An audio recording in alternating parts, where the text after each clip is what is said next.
Oh, you submitted the RFP. You're submitting it? You're doing it? So why do you do it? Oh, you said you go with 9, that's why.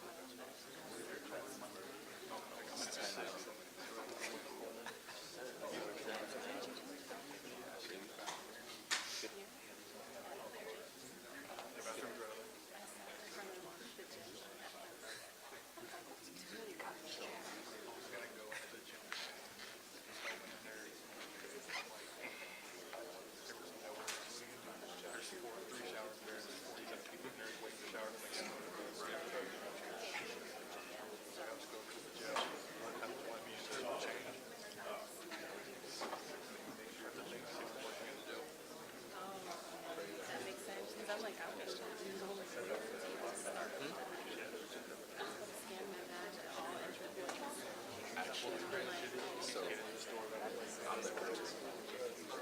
That's why you guys are resident on the It's breaking in at the jail.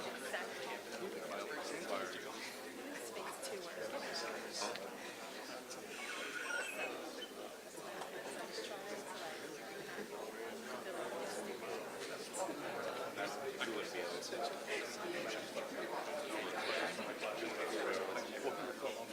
So. I had some.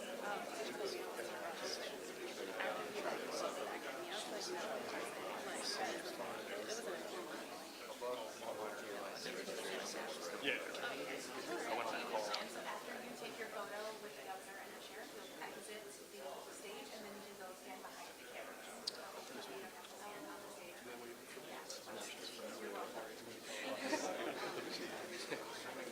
Hey, yo, I know you just said something. I can't answer that right now. Get with me later.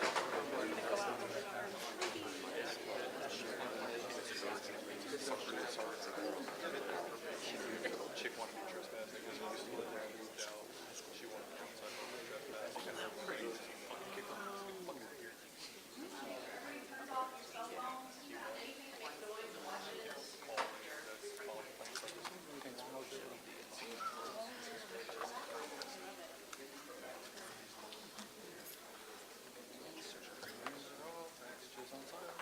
She gets in your phone.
Same girl you were talking to like a month or two.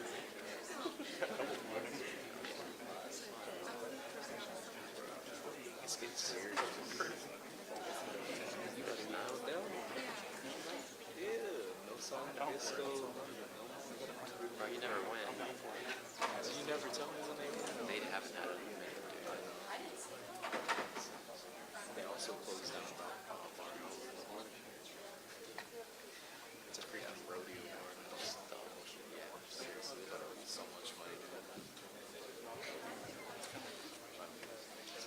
right, I know we had some extra people, so one final mic check testing, 1, 2, 3, mic check testing, 1, 2, 3. Is everyone good? Mic check testing, 1, 2, 3, mic check testing, 1, 2, 3.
Good morning.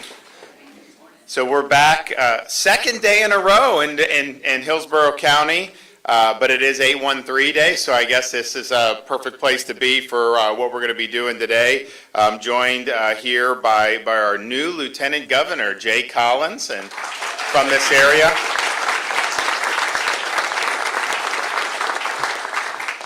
Your state attorney resoundingly reelected in November, Susie Lopez, and she's doing a great job. Our host today, Sheriff Chad Chronister. Thank you, Chad.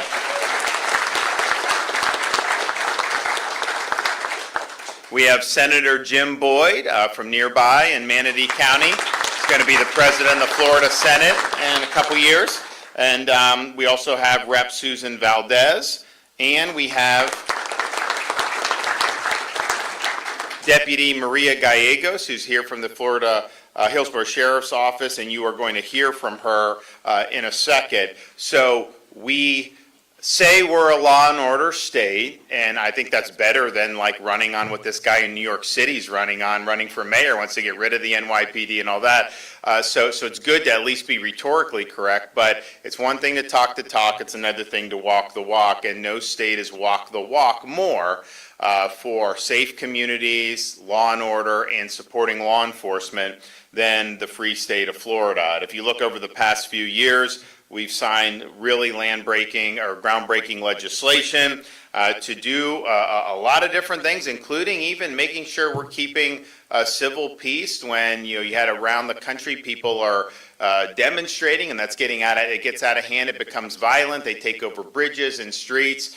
You had places that were defunding police in different municipalities, and we said that is not going to happen in the state of Florida. We're not defunding police, and you are not going to be shutting down highways and roads and bridges to pursue your agenda. And if you try to lay a finger on law enforcement, or if you loot or engage in mob violence, you are going to pay the price for that. And think about it. You saw these Hamas protests that they were doing last year. They would just go and take over a bridge in some of these cities. It's like people just sit there twiddling their thumbs. They tried to take over a street in Miami, and it was 13 minutes, and they were gone. They tried it in Orlando, Florida Highway Patrol, 11 minutes, and they were gone. We're not putting up with that. And first of all, you don't have a right to engage in disorder. You don't have a right to be violent or to do that. But especially when you're taking over roads, it's like people have to pick up kids from school. People have to get to work. People have to get to hospitals. They have to do all these other things. I think it's like the biggest sign of just disrespect to your fellow citizens that you would think it's fine to just go take over some roadway just to pursue your agenda. And so I'm glad that we've had strong legislation for that. Now, as you saw Florida doing what we did, so many other jurisdictions were really doing the opposite or not doing anything at all. There were a lot of law enforcement folks that were not appreciated, I think, in what they were doing. And there are some areas of the country where they get almost no support for what they're doing, and a lot of times they get blamed by the political leadership for things that are not their fault. So we've seen opportunities in Florida to show with our deeds that people that serve in law enforcement are engaged in a noble calling, that this is something that's important for our communities to have good people in uniform, but it's also something that could be very rewarding as a career. And so we put our money where our mouth is. The budget I just signed, we got about $50 million in pay increases for our state sworn law enforcement officers, and that includes increase in the minimum annual base pay for state LEOs and a 15% increase for our veteran law enforcement officers, which is very meaningful. Now, I had proposed 25. We were supported by Jim and other senators. We were not necessarily supported in the House, and so we had a compromise there where we were able to get 15%. That's meaningful, but I want to do more next year, and we're proud of being able to do that. We've also done things like our LEO Explorer program. It increases interaction between high schoolers and law enforcement officers to help build bridges and encourage responsible citizenship once these students graduate and go out into the real world. Some of this anti-police sentiment is based on narrative. It's not based on fact. And so when you get these kids who are able to come and see what people are doing, it really is clarifying for them, because you don't know what's being put into their heads about law enforcement. And it doesn't mean that everybody that wears the uniform, no one ever makes mistakes, and they're held accountable, when that happens. But some of the garbage that gets out there is, I think, really unfair, and it's not based on fact. So this really helps, I think, expand people's horizons. I think it allows these students to be able to see a lot of what hard work and dedication goes into this profession. We also created the Florida Law Enforcement Academy Scholarship Program, which covers tuition fees and up to $1,000 of eligible education expenses for trainees enrolled in LEO Basic Recruitment Training Program.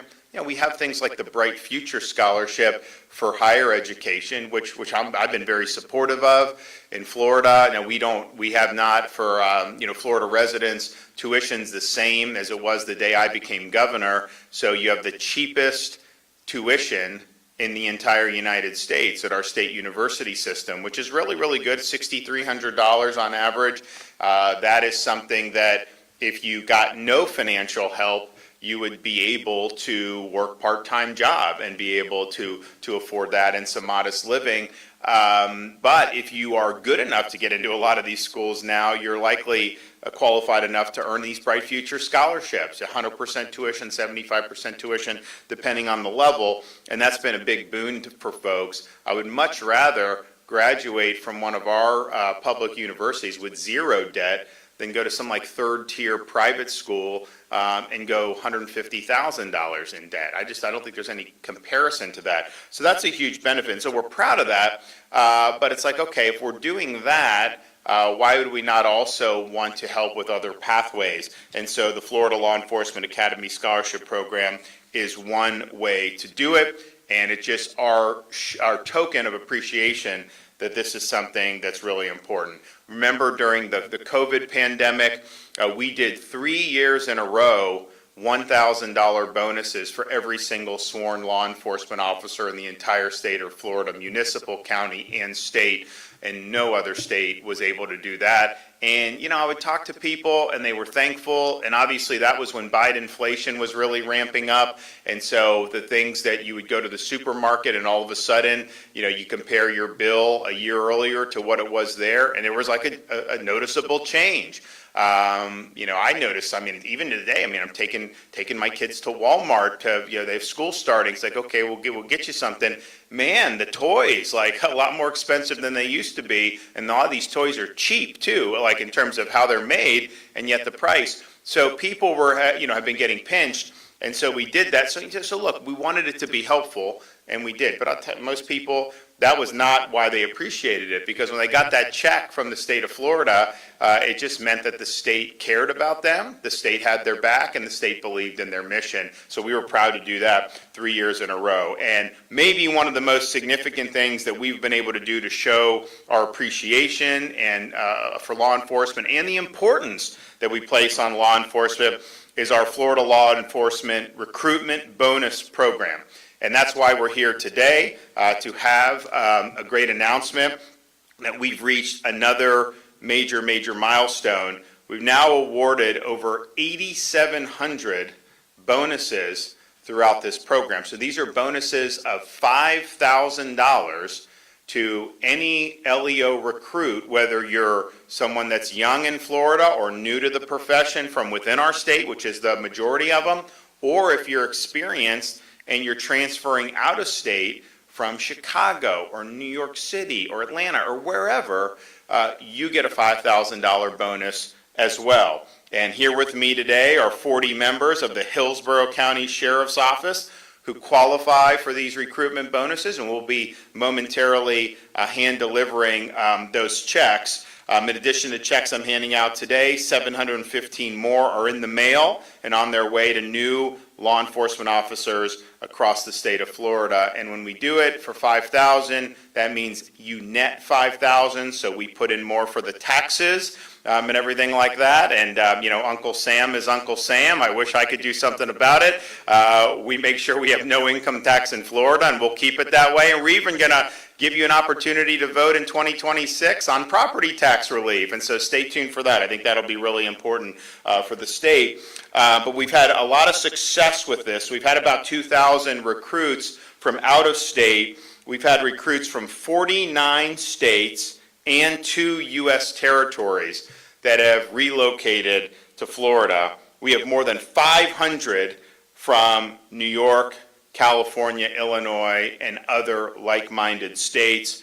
And I'll tell you, you go out there, and some of these places in California that I've been to over the years, walking the streets of San Francisco, the average San Franciscan may not be happy to see me because they have a different view in terms of how they govern. Obviously, have made much different choices than we have in Florida. But the law enforcement was very appreciative of Florida being a place that was standing up for people, then taking care of our folks in uniform. The firefighters appreciate it. Southern California, police chief told me, hey, he's like, I got all my police officers want to move to Florida now because of what you guys are doing. And so we're proud to do that. I know it's been very beneficial for Sheriff Chronister, other sheriffs, as well as police chiefs around the state and the state agencies. We've done a lot with that. So they will get, so far the program has been awarded $58 million to date. So this is a major, major deal.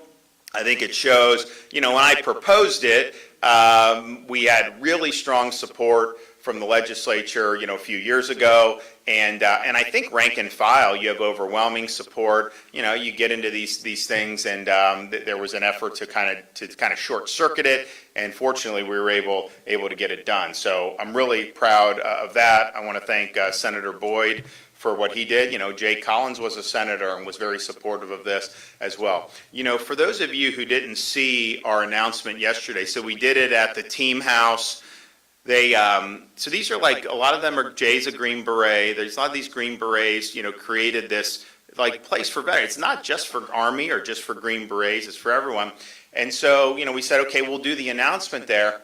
So I'm pulling up and, look, I did my first campaign victory in 2012 when I got nominated in Congress. I did it at the VFW over there in St. Johns County. I've done so many events at American Legion, so I'm a big fan of all those things. But when you go in there, it's a little bit different than maybe like a high-class restaurant. I mean, it's blue collar, and I like that. So I was kind of expecting that. I'll tell you, this Team House in South Tampa, man, it's modern. I mean, it's nice. They got like the bar, the flat screens. I was like, man, people are going to really enjoy being here. But if you didn't see that event, we were able to talk a little bit about Jay and kind of his record of service to this country. He was a Green Beret for 23 years.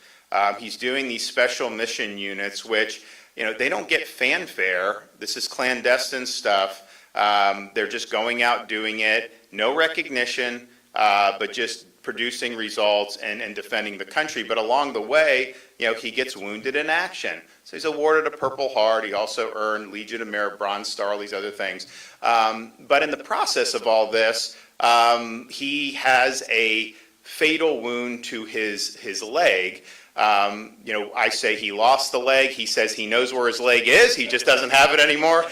But, you're without a leg, and you have an opportunity to retire, a medical retirement. Would have been very easy to do. But that's not what he did. He re-signed up as a Green Beret and served 5 more years as a Green Beret with a prosthetic leg.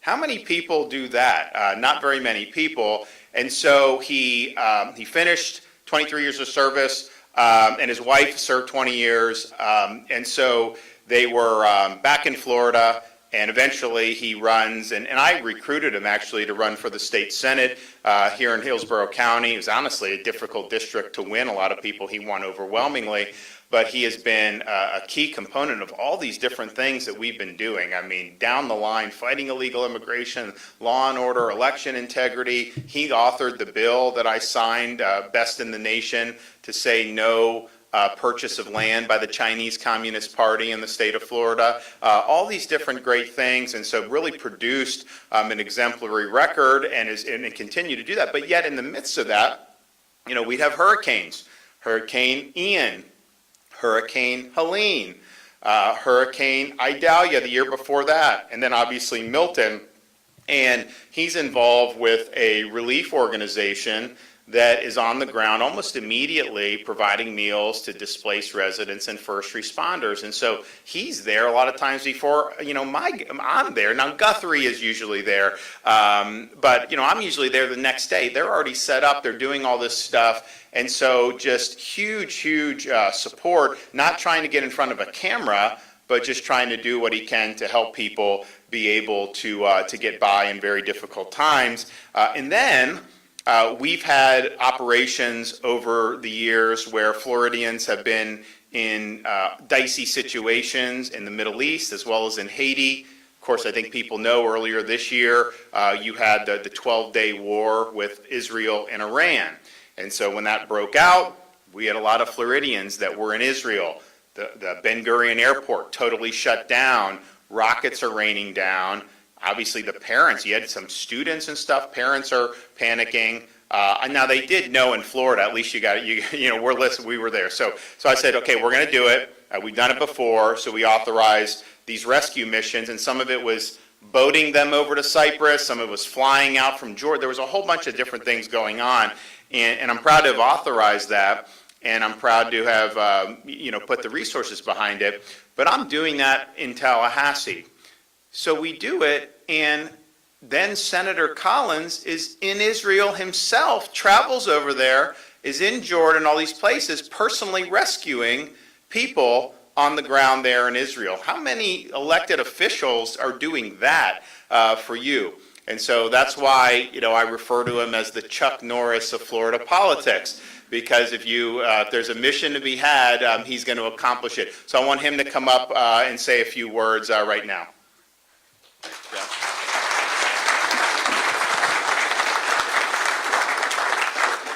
Well, hard to step up after that. Thank you for the kind introduction, Governor.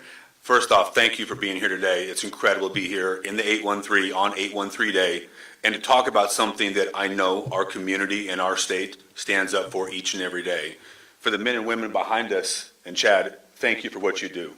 You are heroes in the community. I know you hear it every day, but you can't hear it enough. What they do and what collectively our law enforcement do across the state is absolutely incredible.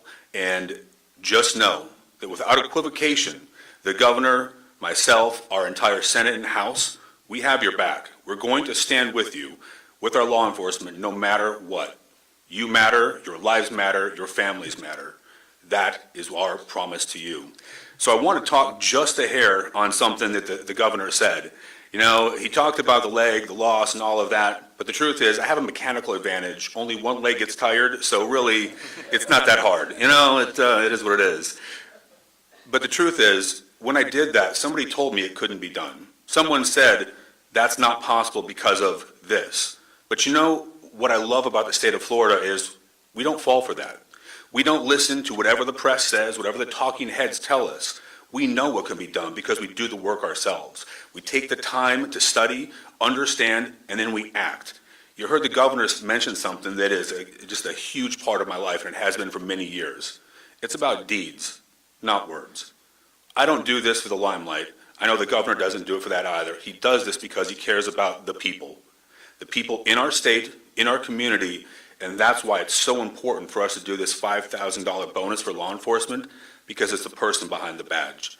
You deserve every opportunity, every bit of time, tools, and training necessary to complete your mission, but more importantly, complete your mission and go back home to your family safely.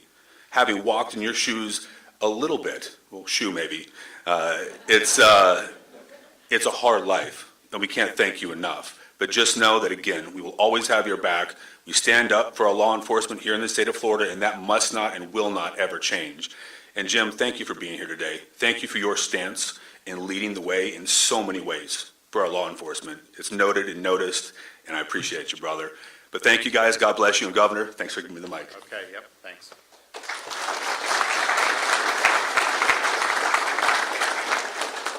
Now, this program, we obviously are very committed to it. We think it's been very good for the state. I know Chad will say it's been great here. I can ask Wayne Ivey and Brevard Grady Judd. I mean, they're all going to say it's good. So I think it's been pretty much universal.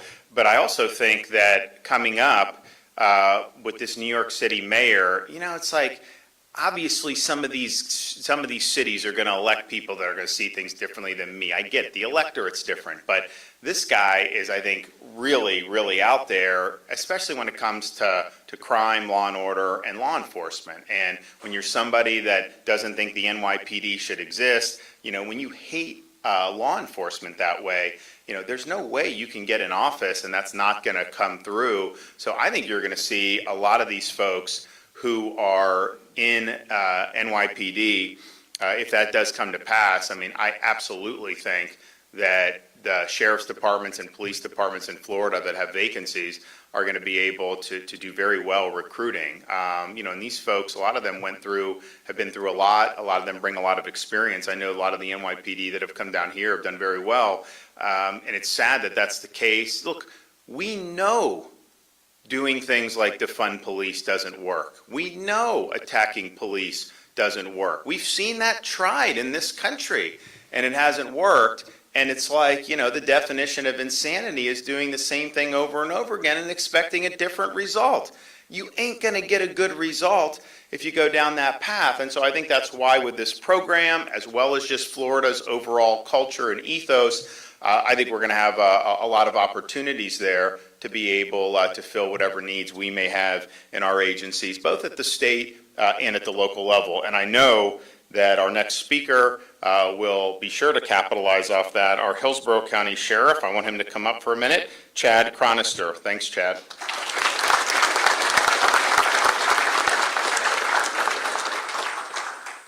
Thank you. Good morning, everyone. State Attorney Lopez, thank you for being the greatest criminal justice partner in the world. Thank you for everything you do. Lieutenant Governor Collins, congratulations on your nomination. Thank you for being relentless. I'm so grateful you called Tampa home.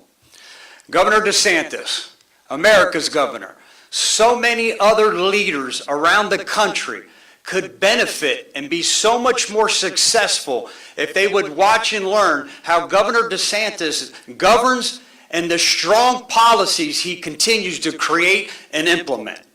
The prosperity of any community begins with law and order, and the governor's priority policy of law and order has paid huge dividends for Florida law enforcement and had a tremendous impact. The governor's program, now let me back up. Governor, by giving Florida law enforcement the laws, the tools, the resources, benefits that we need to keep our Florida community safe, it's the reason that we've been able to post historic crime reductions year after year. Another significant part of these historic crime reductions are your workforce and the people that you hire. The governor's bonus program has allowed us and helped us hire 270 of some of the most passionate and skillful individuals here at the Hillsborough County Sheriff's Office.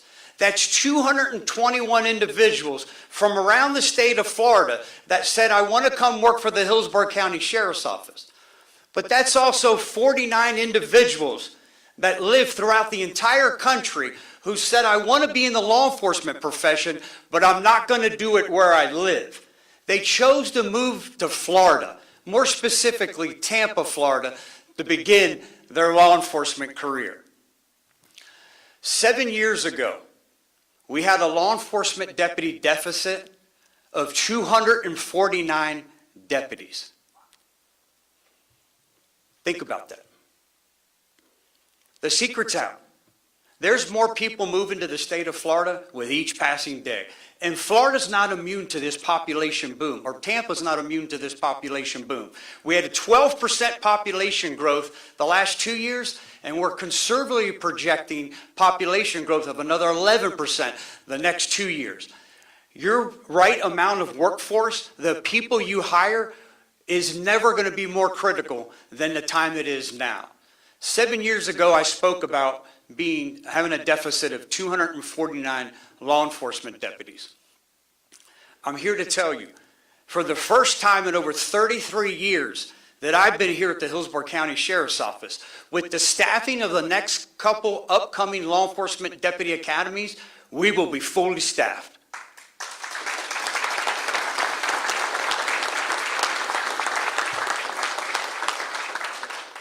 Governors, those 270 law enforcement deputies that you've provided bonuses for equates to a $1.35 million investment that our governor has made in the Hillsborough County Sheriff's Office. Governor, I thank you, our county administrator, our county commissioners, and this incredible community for your unwavering and your steadfast support. It only fuels the nearly 4,000 employee workforce that we have to be even more tireless in our efforts to make this the safest community in the state of Florida. Governor, I'll turn it back over to you. Okay. Thank you. Thanks. And when are you getting that helicopter? This year, 26. Okay. Yes, sir. They're getting this, like, I mean, who else? Broward has one? Is that, who else has them in the state?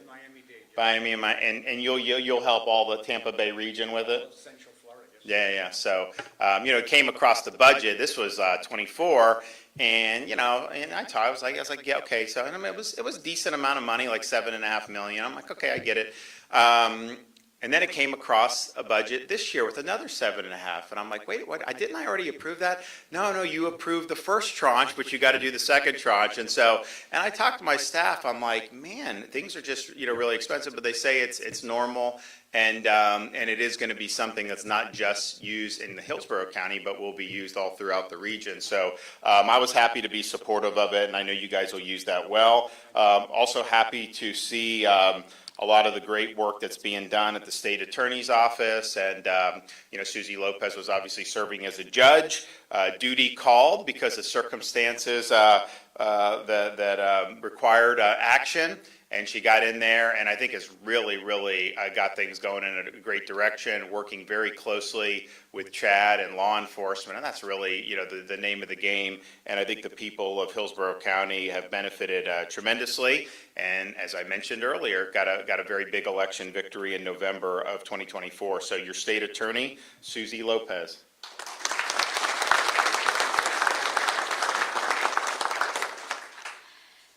Thank you, Governor. Let me know that 50th state that we haven't gotten somebody for. I'll pick up the phone and call him. I want to thank Governor DeSantis for always backing the blue and putting public safety at the forefront of everything that you and your team do every single day. While other states are turning their backs on law enforcement, Florida is opening the door and saying, come on in, we've got your back. There's even been a state that declared a state of emergency because they didn't have enough law enforcement officers. We don't have that problem here in Florida. This initiative will give Sheriff Chronister and his team the tools to recruit and keep the very best deputies right here in Hillsborough County. Without them, we can't protect the community, uphold the law, and keep our families safe. If you're thinking about wearing a badge in Hillsborough County, let me give you another reason why it's a great place to be a deputy. When you make an arrest here, your partners at the state attorney's office will follow the law and pursue justice. We do not play politics with public safety. In some parts of the country, Soros-backed prosecutors choose which laws to enforce and which ones to ignore. You don't have rogue prosecutors here in Hillsborough County, and you never will under my watch. We want you to know that the Hillsborough County State Attorney's Office works shoulder to shoulder with our law enforcement partners every single day, because we know that strong partnerships are the backbone to safer neighborhoods and to crime reductions, like Sheriff Chronister mentioned. Thank you to our Sheriff Chronister, and your team for putting your lives on the line for us every single day. We are proud to stand with you in everything that we do. Thank you.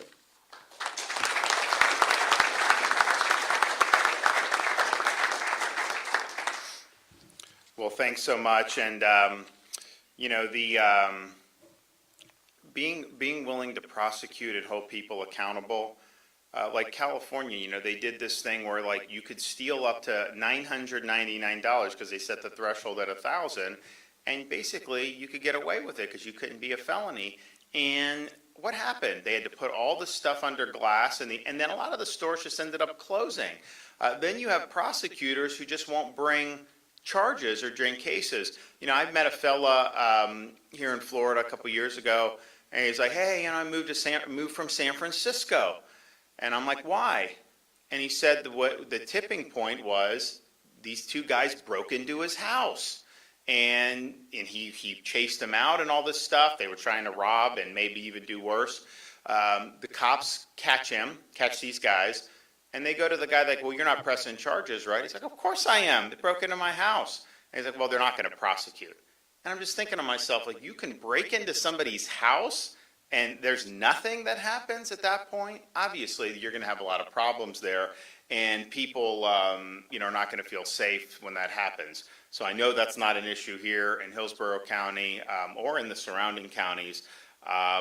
We may have an issue or two in other parts of the state. We're always monitoring these things, and so, but we obviously believe that the laws are the laws, there may be individual cases where there may be some disagreement about the validity, but what you can't do is just say, we're not prosecuting these types of crimes, and that's what they've done in different parts of the country to, again, very predictably catastrophic results. Okay, one of our beneficiaries from this recruitment bonus is going to now come up to speak, Deputy Maria Gallegos.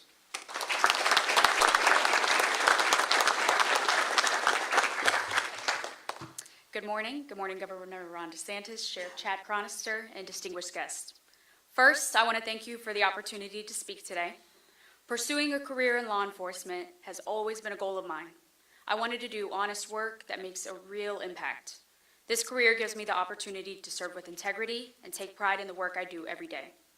I joined the Hillsborough County Sheriff's Office because of its strong reputation for professionalism, community engagement, and unwavering support for its deputies both on and off duty. When I joined law enforcement, I was grateful for the hiring bonus that was offered. What I didn't expect was just how deeply personal and meaningful that support would become. In October of last year, I lost my mother. Throughout my life, she would always say that if she won the lottery, the first thing she'd do was give me the money so I could design and own the house I've always dreamed of. Spoiler alert, she never did win the lottery. Now, as fate would have it, I'm closing on my first home at the same time I'm receiving this hiring bonus. The timing feels like more than just a coincidence, and there's a profound emotional connection for me in that. Beyond my own experience, one of my former classmates here today just became a father. This bonus helps ease the financial stress that often comes with welcoming a new baby. Others have planned to use the bonus to help cover child care costs, which is especially important as we all adjust to the demanding and unpredictable schedule that comes with a career in law enforcement. It's not just about buying a house or childcare. It's about receiving the support towards our personal lives and dreams while we learn to navigate and succeed in this new career. We are only a few of hundreds of new recruits here at the Sheriff's Office and throughout the state of Florida that are positively impacted by this bonus. I want to sincerely thank you, Governor Ron DeSantis, and everyone involved in supporting these hiring incentives. The bonus is more than just a recruitment tool. It's an investment in real people with real stories. Thank you. Yep.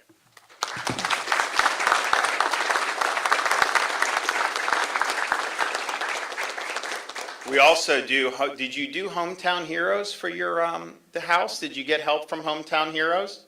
No, sir, I did not. Have you closed yet? No, sir. Okay, you should ask about Hometown Heroes. We have, it helps. So, we have issues of like, okay, you want police, nurses, teachers.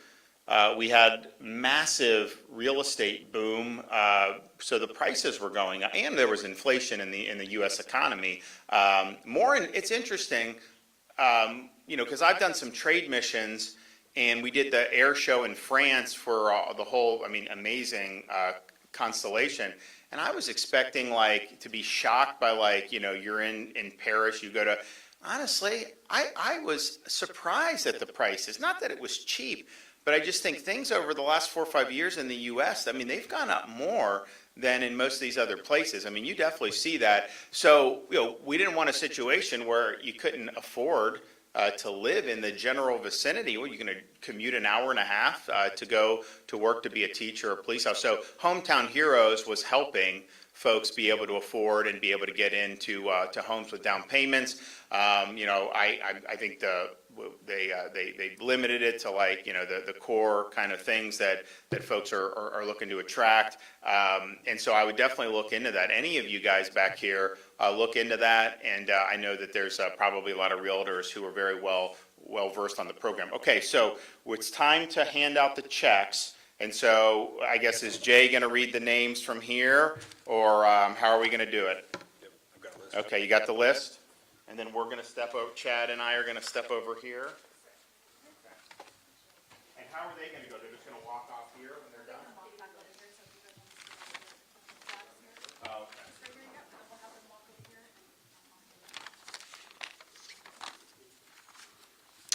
All right. Ready to go? Yeah. All right. First off, we're going to have Deputy Maria Gallegos. Congratulations.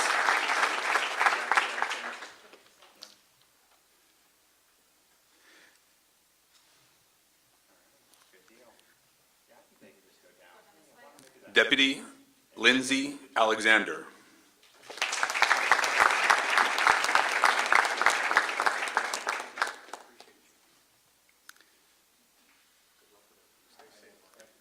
Deputy Braden Albritton.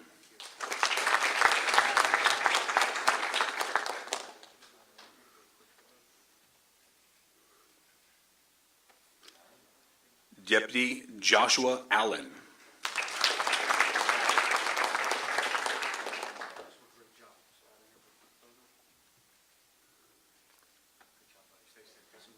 Deputy Eduardo Ayala.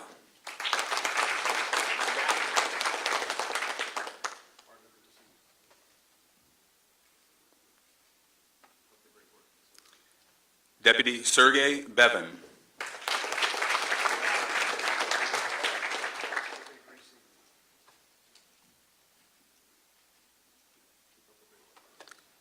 Deputy Michael Cotone.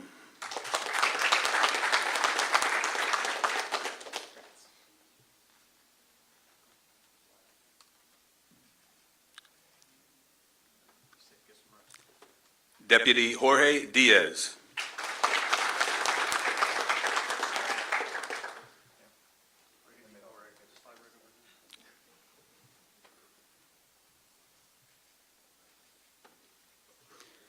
Deputy Alex Dixon.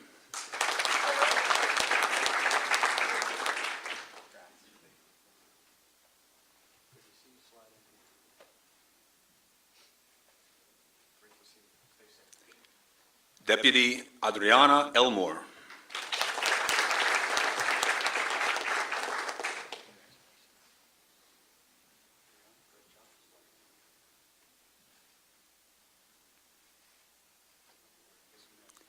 Deputy Elizabeth Galindo.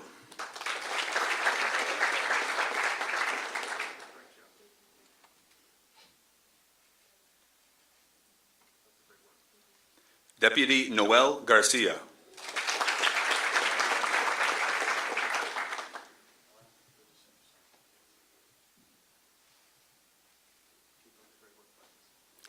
Deputy Chloe Garrett.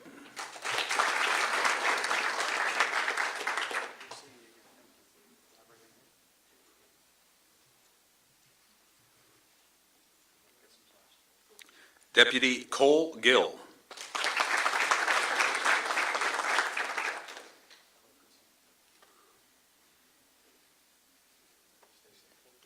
Deputy David Gillespie.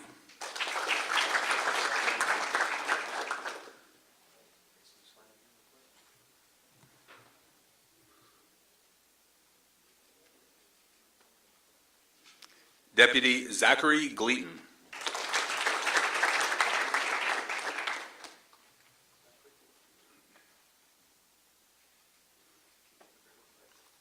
Deputy Juan Gonzalez Molina.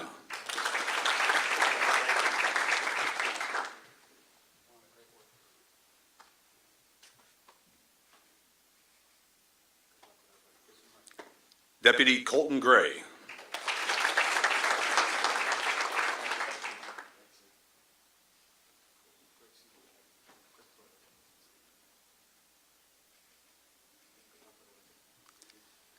Deputy Amber Hess.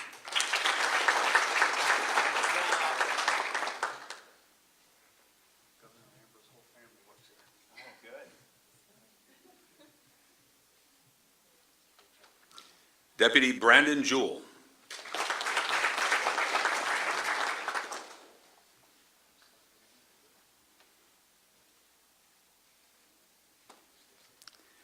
Deputy Jeanette Johnson.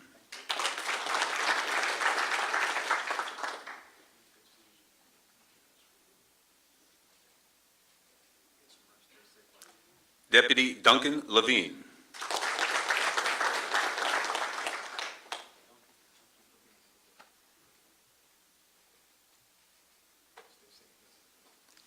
Deputy William Lear.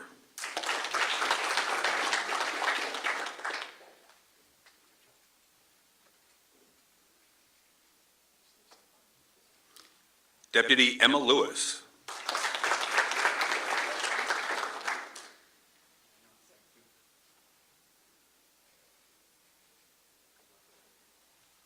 Deputy Stanley Louis Jacques.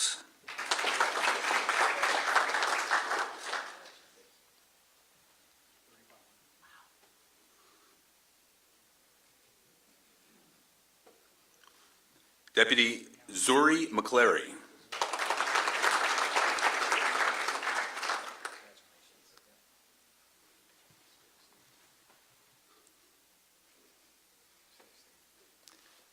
Deputy Paul Miller.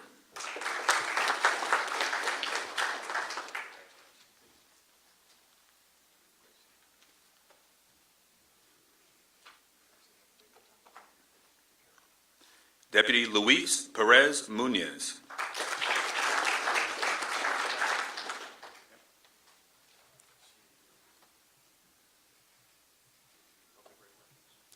Deputy Amari Pyatt.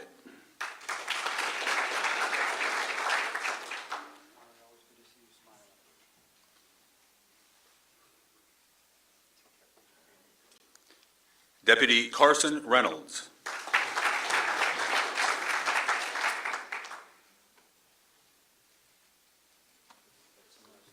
Deputy Anthony Ropierski.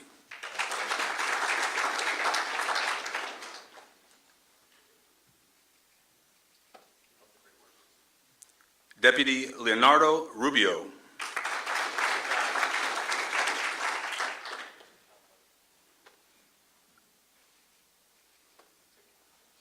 Deputy Miguel Saez.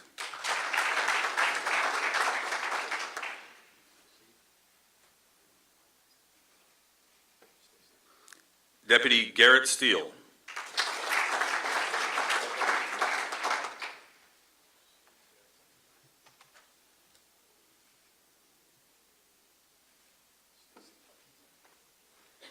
Deputy Andrew Swiger.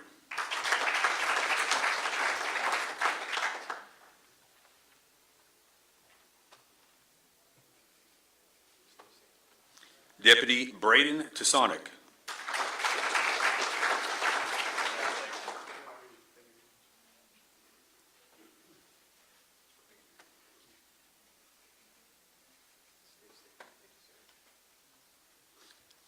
Deputy Joshua Venny.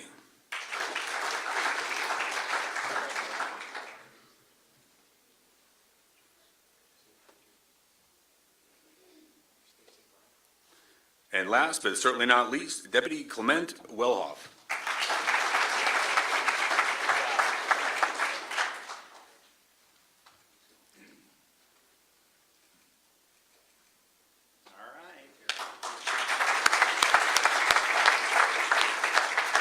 Well, congratulations, everybody. Well deserved. We appreciate what you're doing. We know how important it is, and you can count on our support.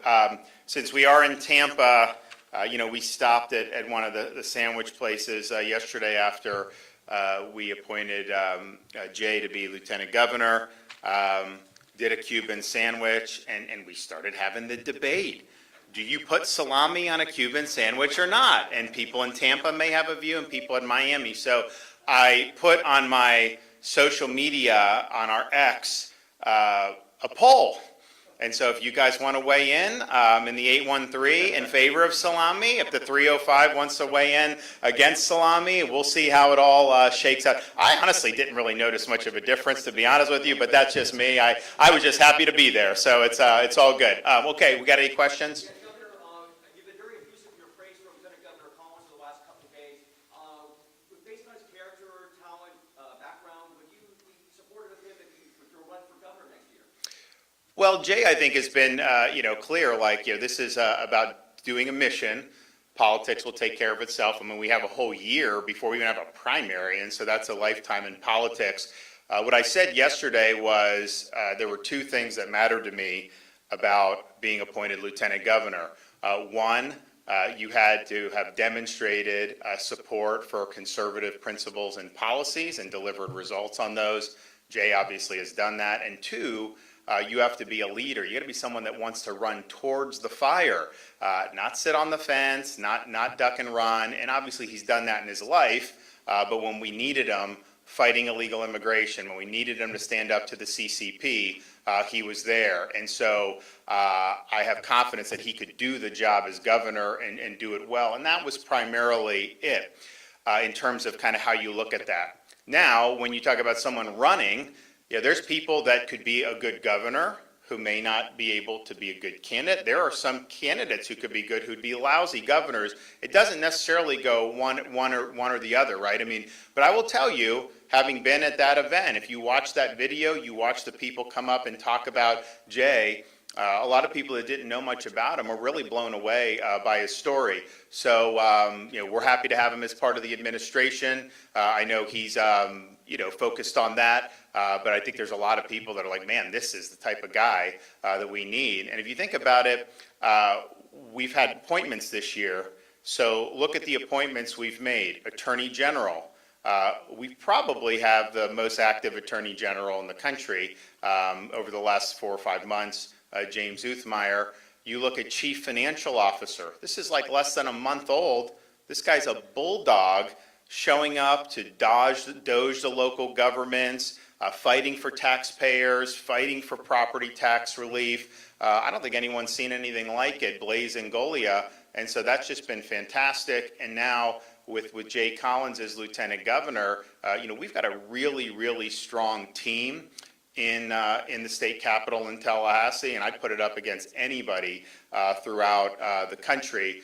But I think people that watch that, we put out a video to just kind of introduce him to people. People are like, man, that's our guy. So he definitely has the ingredients of what it would take to be a compelling candidate that can grab attention. But I know that, he's really interested in moving the ball forward on all these policies. Obviously, law enforcement, we're going to have a big announcement tomorrow on things that will probably be of many interest to a lot of people here in Florida and really beyond that. And we've got so many other irons in the fire. So stay tuned on all of that. It's going to be very exciting.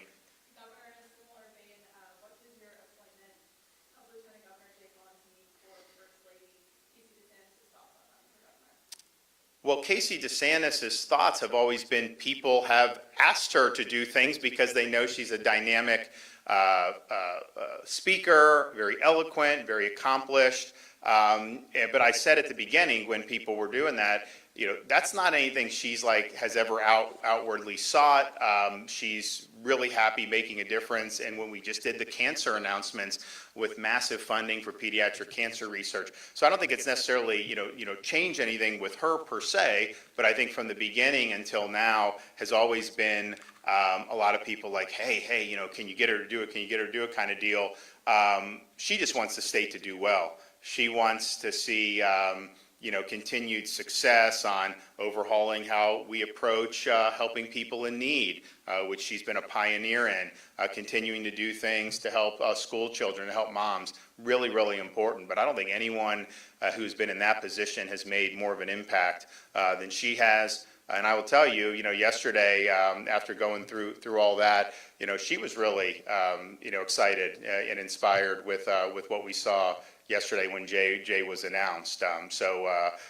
She's going to be serving, continuing to help make a difference, in one way or another. But I mean, the thought around her has always been, more exterior, with people telling her she has to do all those things, which is funny because you see kind of, the different stuff that gets percolated out there. And then, I'm getting ready to leave, and what is she doing? Taking the kids to the first day of school, kindergarten, second grade, and third grade. And so we're always up for adventures. Next. There's a protest in St. Pete about DOGE today. What's your thoughts on it? What are they protesting? I guess they don't like DOGE. Well, look, Floridians have seen their property tax bills go up. That's not the state. I was announcing all these tax breaks, like, well, why didn't, I just got my property tax, but well, that's not coming from the state. I'm like, we have record surplus, we have record rainy day. They're like, well, don't take as much property. We're not taking property tax at the state, that's local. And what happens is people's property values have gone up and they've had to pay more and more. Even with homestead, it still goes up. And heaven forbid, you got to buy a new home because some people's jobs change. They got to move to a different part of town, different part of the state. Then their tax basis is way higher. So the question is you've seen a lot of bloat in budgets. where's that money going to? And they'll say it's for things that we all agree on, education, public safety, first responders. But I can tell you, there's a lot of stuff beyond that that some of these governments are spending this tax dollars on. And so you absolutely can do property tax relief. And, people are saying that, like, well, why, someone has, like, some investor is buying, why should they get a property tax? They don't need to. I mean, I think it should apply to Florida residents and their primary resident. Fine. If they want to tax the investors and use that, that's totally fine.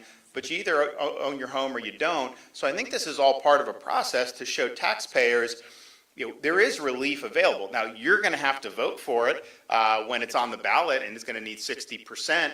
It's not something that we can, that Jim Boyd can pass through the legislature and I sign, and then that's just how it is. That's not the way Florida's Constitution is structured. So just know we're working hard on this. There's going to be a good proposal. I know Ben Albritton and Jim and the other leadership team in the Senate are very, very interested in getting something in front of the voters. And so that will happen. But what they're going to say when that happens is, you can't reduce people's property taxes because we're not going to have schools or we're not going to have public, and that's not true.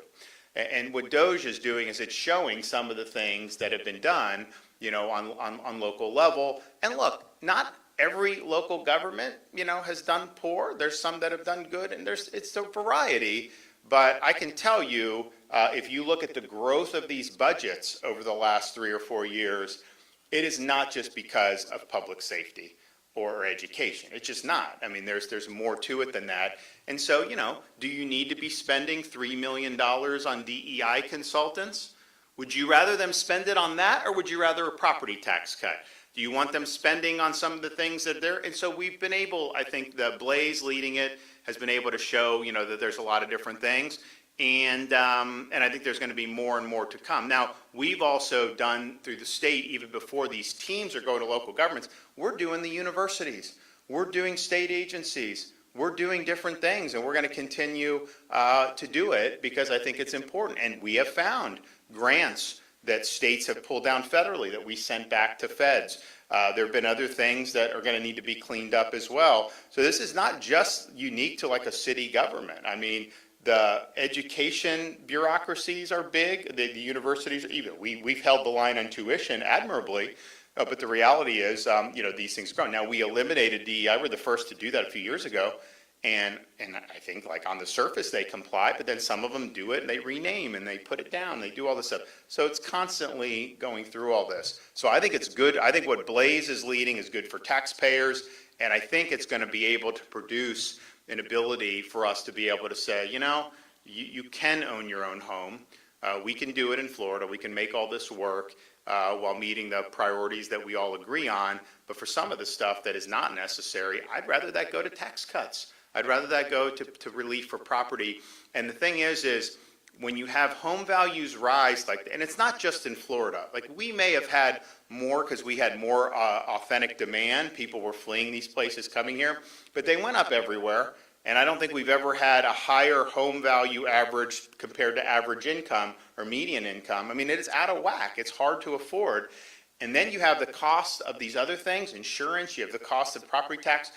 Well, the one thing, we can't control the price of homes, but the one thing that government through the people can control is the taxation.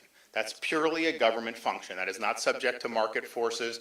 That is within the control of the government. And what happens is your property gets assessed higher and higher. It's an unrealized gain. You haven't sold it for that much. They're just telling you it's worth that much. And guess what happens? When the market corrects, which it inevitably does, do they rush in to assess your property at a lower level? I don't think so. I don't think that, not that I'm aware of. So it's a one-way ratchet. And so you basically get stuck paying higher taxes. I think someone's personal residence, if it's homesteaded property, I think you got to be able to own it free and clear of the government. I think that is what living in a free state ultimately means. No income tax, and you can own your home free and clear without having to pay rent to the government. And I think it's totally doable. And also, because I have people will say, there's some of these people, they're buying all these homes and they're renting them out, all this stuff. Fine. Well, guess what? If the personal residence is tax-free and those can still be taxed, then it's a way to say we're putting a premium on individual family home ownership. It'll make it more attractive. It'll make the other stuff less attractive relative. So I think it would solve a lot of problems 100%. All right, thanks, everybody.